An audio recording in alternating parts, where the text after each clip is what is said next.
પ્રદેશના રાજ્યપાલ આનંદીબેન પટેલના રાજકોટ પ્રવાસ દરમિયાન એક મોટો વિવાદ સર્જાયો છે।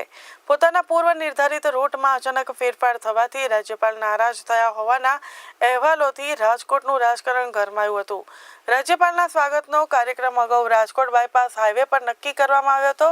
જો કે છેલ્લી ઘડીએ તેમના કાફલાને આખા શહેરના માર્ગે લાવવામાં આવ્યો હતો।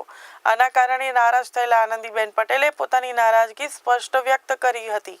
તેઓ ગાડીમાંથી નીચે પણ નહોતા ઉતર્યા અને ગાડીમાં બેઠા બેઠા જ ગુલદસ્તો સ્વીકાર્યો હતો। તેમને ત્યાં હાજર કાર્યકર્તાઓને સંબોધીને કડક શબ્દોમાં કહ્યું હતું કે લાય તારે જે આપવાનું હોય તે આખો કાફલો હેરાન થયો। રાજ્યપાલના આ કડક શબ્દોએ સમગ્ર મામલાને વિવાદનું સ્વરૂપ આપ્યું હતું। આ રૂટ બદલવા પાછળ સ્થાનિક રાજકારણ કારણભૂત હોવાનું ચર્ચાઈ રહ્યું છે।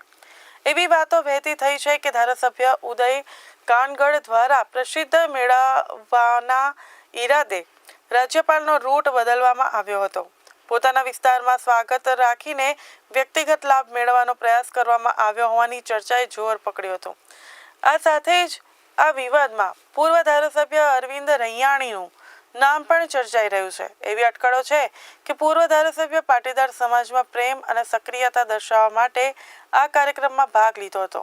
જો કે રાજ્યપાલની નારાજગીએ આ આખા પ્રયાસ પર પાણી ફેરવી દીધું હતું।